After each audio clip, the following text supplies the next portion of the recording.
इधर पूर्वांचल में योगी के खिलाफ माफिया, उधर प्रयागराज में योगी के पीछे मौलवी, सहारनपुर में एनएसजी ने योगी की सुरक्षा में खोला शील्ड, पाकिस्तान से धमकी, यूपी पुलिस के पास फोन भी आता है। गुजरात से लेकर यूपी तक, महाराष्ट्र से लेकर बंगाल तक योगी को लेकर क्यों रची जा रही है साजिश?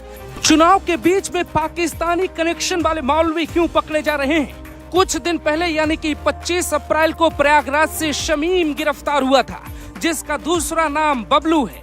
तो इधर गुजरात से मौलवी सुहैल अबू बकर तिमोर भी गिरफ्तार किया गया। दोनों मौलवियों की एक ही मंशा थी, योगी आदित्यनाथ तक पहुंचकर अपने काम को अंजाम देना।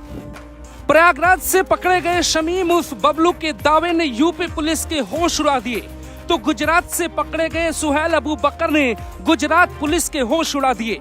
क्राइम ब्रांच से लेके बड़ी बड़ी जांच एजेंसियों को आना पड़ता है, तो फिर माजरा क्या है? इधर गुजरात से पकड़े गए आतंकी, उधर यूपी में योगी की रैली में एनएसजी कमांडो को अपनी बुलेट प्रूफ शील्ड खोलनी पड़ी। ये तस्वीर देखिए, चुनाव के बीच योगी आदित्यनाथ एक छोटे रास्ते से निकलते हैं, उनके आसपास एनएसजी कमांडो दिखाई देते हैं, लेकिन योगी आदित्यनाथ की सुरक्षा में सिर्फ इतने ही सुरक्षा कर्मी नहीं हैं, बल्कि उनकी सुरक्षा में और भी पुलिस कर्मी तैनात हैं, जो आपको इस कैमरे में दिखाई नहीं देते। दूसरे एंगल से आप देखेंगे तो छतों पर यूपी पुलिस के जवान तैनात किए गए हैं। तो फिर सवाल उठता है, माजरा क्या है? गुजरात से पकड़े गए मौलवी के फोन की जांच हुई तो बहुत हैरान कर देने वाला खुलासा हुआ। बीजेपी नेता टी राजा, जो लगातार हिंदुत्व की बात करते हैं, निष्कासित बीजेपी नेता नुपुर शर्मा, जिनके एक बयान से 57 मुस्लिम देशों में बौखलाहट बढ़ गई थी।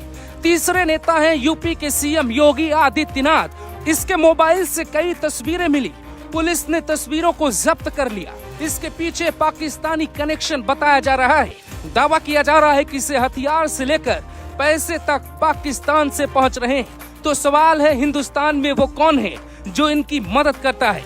इधर यूपी में पुलिस इस बात से परेशान है कि माफियाओं की पत्नी कहां गायब है।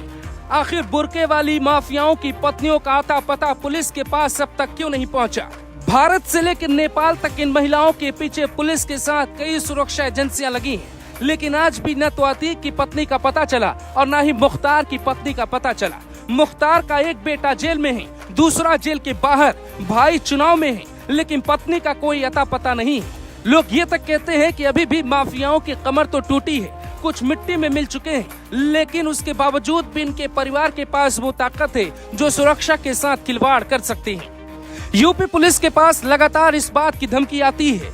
योगी आदित्यनाथ को लेकर अलग अलग कॉल किए जाते हैं। एनएसजी में तैनात सुरक्षा कर्मियों को इस बात का आदेश दिया जाता है कि योगी की सुरक्षा के लिए सबसे बेहतर प्लान बनाना है। लेकिन योगी आदित्यनाथ की कई तस्वीरें देखकर सवाल खड़ा होता है कि क्या उनकी सुरक्षा ठीक है?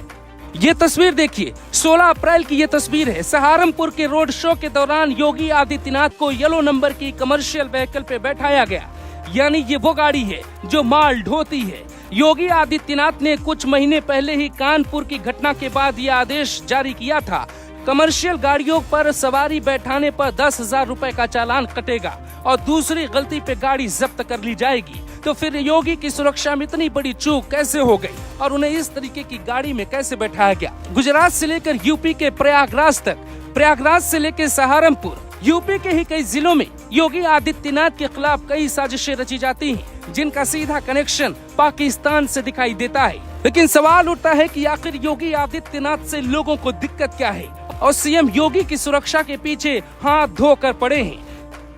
Bureau report, global Bharat TV.